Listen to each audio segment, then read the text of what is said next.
Hey there. Making this quick recording because Venus is about to move into Pisces. And here on this weekend, March 16th and 17th, we're going to be seeing Venus move into Pisces. This is March 16th, Saturday, March 16th, about 5 a.m. Pacific time. And then you see by the next day, March 17th, at about 5 a.m. Pacific time, Venus has moved into Pisces. So this is big. Venus will be exalted in Pisces for the next several weeks until like April 10th, and it'll be join Mars during that time. As you see, we'll go through each week. See Venus, Mars. This is April 7th, and then you watch and see what happens. We have this new moon, and then on the new moon, Venus is about to change signs. This is the day of the new moon, and look, Venus is like 29:50, Mars is like 29:18, so Venus and Mars are exact on the new moon. Very, very tricky time. Big relationship stuff going on coming up for the new moon in Pisces. The next new moon, that is. That's April 10th, so it's in about a month from the time I'm recording this. You see the moon, sun, Mars, and Venus are all around 26 to 28, 29 of Pisces. And then look what happens the next day. Both moon and Venus go into Aries. And then the day after that, or actually 2 days after that, Mars goes in and joins Venus again. So Venus and Mars are going to be joined for much of the next several months until around May 5th. This is May 4th. And then the next day, May 5th, Venus goes into Taurus. So starting on March 17th, which is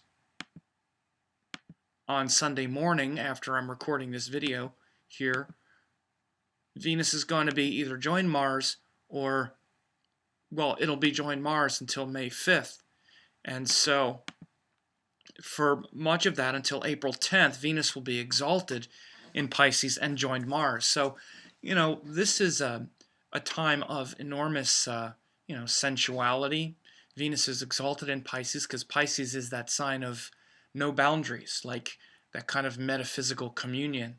So it's really where Venus takes on that quality of the happy for no reason sort of spiritual potential. Venus is where we're supposed to be happy. We all want to be happy, but happy for no reason. This is why it's debilitated in Virgo, where we have a lot of reasons. But in Pisces, there's no reason. It's just because everything is beautiful and everything is one, and we just expand into that lesson. So that's a beautiful thing. Venus exalted in Pisces for that reason.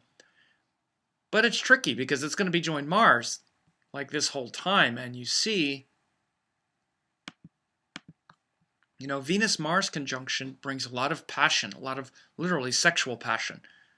Venus is the power of attraction and what feels good to the senses, and Mars is where we kind of burn to satisfy some certain hunger, like that fire in your belly that's growling for food, that when you get a little aggravated when you're hungry, that's Mars. It's like that kind of restlessness, our energy moving toward a goal, and a little bit restless when we're not satisfied, when the goal hasn't been satisfied or our appetite hasn't been satiated.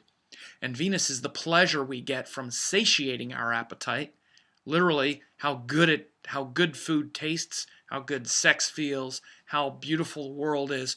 There are many different levels of it. How beautiful our teachings are. There are many levels, through the physical, through the psychological, and through the spiritual. With Venus, we find beauty in all of those, and with Mars as well. Physical power and direction, psychological strength and power and direction, and spiritual power and courage. So that's the highest principle of this Mars in Pisces as well, is to be the spiritual warrior, like I talked about a few weeks ago, or like last week when Mars went into Pisces. It's the re-emergence of the spiritual warrior. Spiritual warrior, Mars fighting for our principles, but then Venus comes in and Mars is like fighting to get some happiness, to get some good stuff. And this is how Venus and Mars can interrupt each other for sure. Because Venus is also where we want to accommodate, where we want to please the other, and Mars is where we're throwing down for our own strength, power, and desire. So these are tricky concepts. It can definitely bring in also some of those different elements of like sacred sexuality that revolves around things like tantra and those kind of transformative practices. But honestly, much of the time, those notions are kind of used as an excuse to be indulgent, frankly, because, like, for instance, in that sort of Taoist tantric sexuality, pleasure is not a goal. It's not like, oh, that's going to feel good. In fact, there's a lot of dispassion from that whole thing. So a lot of people get drawn to that in the West because it's a way to sort of have their cake and eat it too. But transforming the more lustful quality of sexuality into a divine kind of spiritual expression can definitely be approached here. Or just, it can just be mind-blowing and kind of take you to that other world and then create like immense longing. Or it can create immense longing for it anyway, and maybe it's not being delivered, or there's a tendency maybe to slide on our morality around it because we want to feel that, or we want to just kind of escape into a powerful sensual experience. I'm not judging any of it. I'm just saying these are big, these are a lot of possibilities. The other thing that really makes this Venus going through Pisces so sort of transformative is Venus and Jupiter are exchanging. Because you see, Venus would be in Pisces and Jupiter in Taurus, where they're in each other's signs. So that brings together these two Brahmins, these two teachers, where they exchange. So Jupiter is to teach higher principles and, sense of meaning and purpose and teaching, and Venus is to show us how to navigate the senses. That's really what Venus teaches, how to navigate the senses and honor another person's wishes equal to our own, and make sure that everyone is respected as we're fulfilling our desires, as we're navigating our own disappointment with them, and things like that. In fact, Venus in Pisces can have a lot of expectations and hopes and a lot of disappointments as well, especially when Venus tries to satisfy herself through the physical realm. In Pisces, there's a lot of disappointment that comes later, because Venus in Pisces is very turned on, it's very elated, and again, we always try to satisfy the physical first, because that's where we live.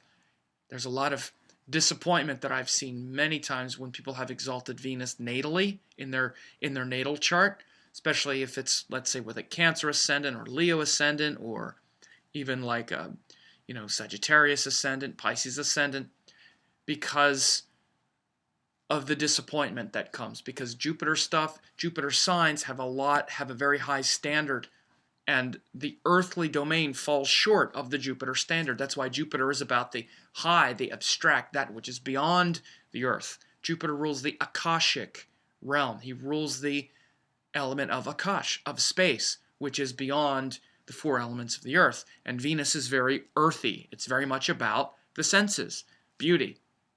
You get it in Jupiter signs, and it's exalted there because it takes those things into the highest dimension, but it can also make them ungrounded and impossible to satisfy in the worldly sense. So be careful with the senses the next few months, with Venus either joined Mars in Pisces or joined Mars in Aries. And let me know what you think about this.